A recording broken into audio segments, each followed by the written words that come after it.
Times that I experienced culture shock when visiting the Philippines. All right.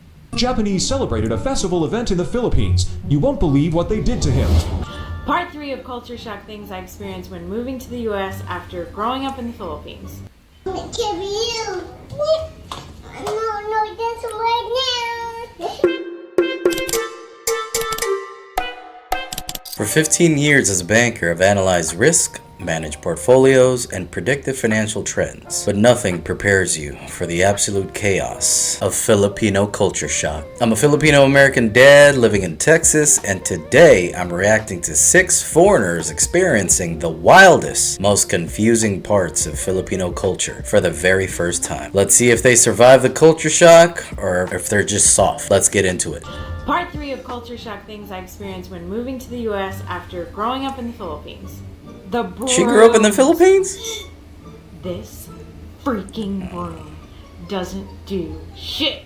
My boyfriend and I got into an argument about this one day when we were cleaning the house. It's no walis. What's wrong with the brooms here? I don't understand. There's nothing wrong with them.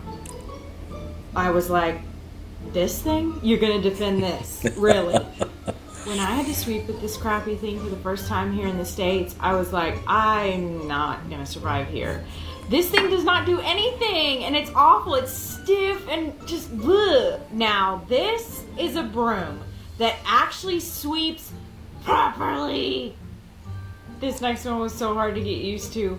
People calling this slippers and correcting me when I would call Chinelas. Slippers here, and they made me call it flip-flop. Oh, that's hilarious, man. It's a little shocking, to be honest. I didn't expect her to say she was from Philippines, right? But you know what? That's how the world is, and that's awesome, to be quite honest.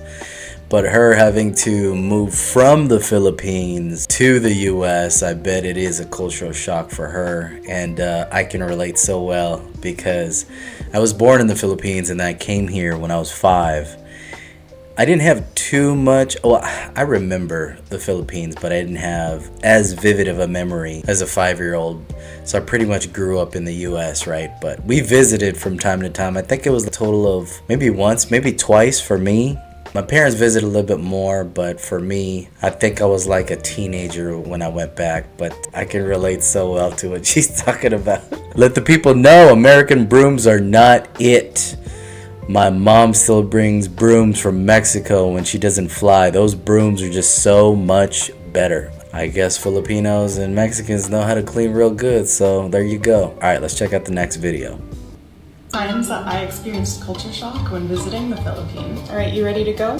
Yeah, almost. But first we need to get my parents. My aunt and uncle want to come. We need to swing by my cousins, pick her up, and then also get my niece and nephew. Oh, do we have plans? I thought we were just going to go to the grocery store. No, you're right. That's all we're doing. Hi everyone, magandang gabi. Babe, I know you don't know. Oh, she's dropping Tagalog. When we go to a party or something, you need to greet every elder and receive a blessing from them. So just take their hand Mano. and then you put it up to your forehead. Oh, I wish you told me before. I bet they hate me now. No, they know that you're learning still. Babe, can you ask him if there's any iced coffee? You do realize most people speak English in the Philippines, right? Oh.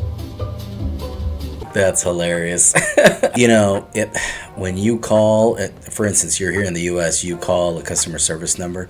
If it's outsourced to a foreign country, usually it's going to be Philippines or a Filipino that's answering your call. I get it as a business, it's cost effective for them, but for the country, Philippines, is one of their known imports or exports in terms of service, right? Because we do speak the language, English, and some of them speak it so well you probably couldn't even tell, right? So that's hilarious. With the hand on the forehead, that's called mano po, and I remember doing that. We still do it here. When I was growing up, it's just one of those cultural things that I think is distinctively Filipino. I don't know of any other cultures that does that. Maybe there are, but I'm not aware of any. So that was pretty cool to see that. This is how you appreciate and not appropriate on TikTok. She doesn't call herself Morena. She doesn't try to educate. She shares from experience. There you go. That's what's up. Alright, let's look at the next video. Japanese celebrated a festival event in the Philippines. You won't believe what they did to him. He went to Cebu, Philippines to celebrate the Sinulog Festival, which is a very popular event often visited by foreigners. He didn't expect it to be this chaotic, and even gets to be face painted by random Filipinos. Even his friend wasn't able to escape. Comment yes if you laughed and subscribe for more videos. Oh wow, I didn't even know that. So Cebu is, I believe, if I'm getting my geography correctly, I think it's in the south. There's a bunch, it's an archipelago, the Philippines. I believe it's southern islands of the Philippines, Cebu. I don't know, I'll look at a map, but I think that's where it is. I didn't know this festival, but apparently I made it to TikTok, right? But look at that, they covered this. I wonder what it is. Is it just like charcoal or just paint or what? But hopefully they can get it off. That's the main thing. It sounds actually so fun. Alright, let's take a look at the next video. So my husband told me in Filipino culture, the more hair swirls you have, the cheekier you are. So let's check this on my daughter. Hi Eva. So we have 1, 2, 3,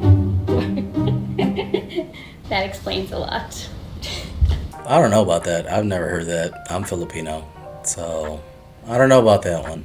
Not true, because some of them outgrew them. I used to believe that way. One of them is accurate. It's different meaning in English, but it's maldita or maldito. If many are kind, like she is, the boss not sure how to define. Oh, so I think they're saying they're mischievous. I've never heard of it. I don't know. Maybe it's just me.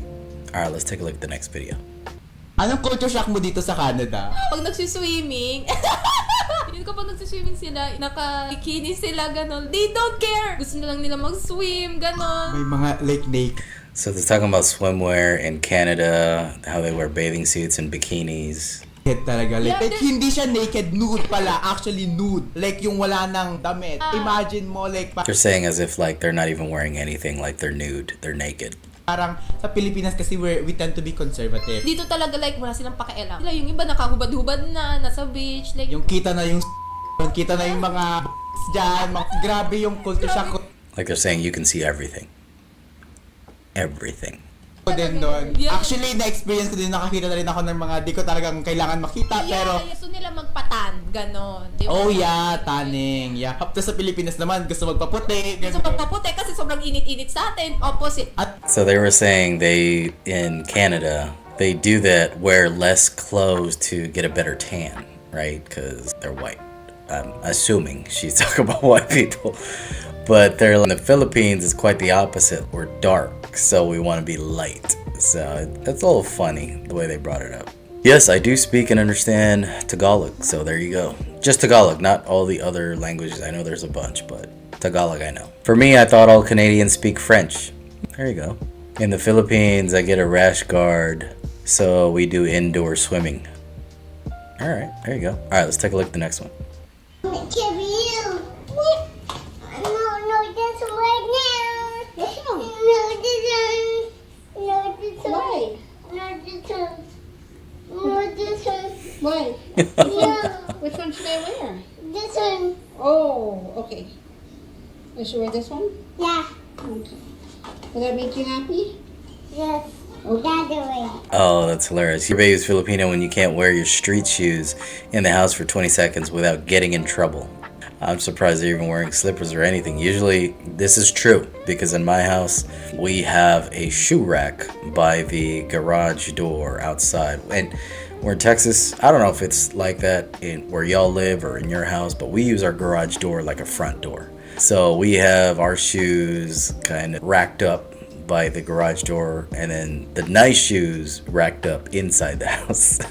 But it's right in front of the door. So we have another shoe rack or shoe cupboard, whatever, as soon as you get in the door. And we're usually barefoot in the house, or I'll have like Adidas slippers or whatever. But it's so true. We wear different slipper shoes, whatever, in the house versus outside of the house. So this is pretty cool. I wanted to do a video like this, and I'm glad I did. I think I'll do more. Let me know in the comments if y'all like this type of content. So, the verdict is in. The return on investment on experiencing Filipino culture is incredibly high. Unbelievable food and the endless hospitality. But that culture shock tax is very real. Which of these culture shocks do you think was the most accurate? If you're Filipino, tell me in the comments what they completely missed. If you're not, what would shock you the most? Hit subscribe if you want to see more financial breakdowns and cultural chaos from a Texas dad. Remember, make smart moves, not just loud ones. I'll see you on the next one.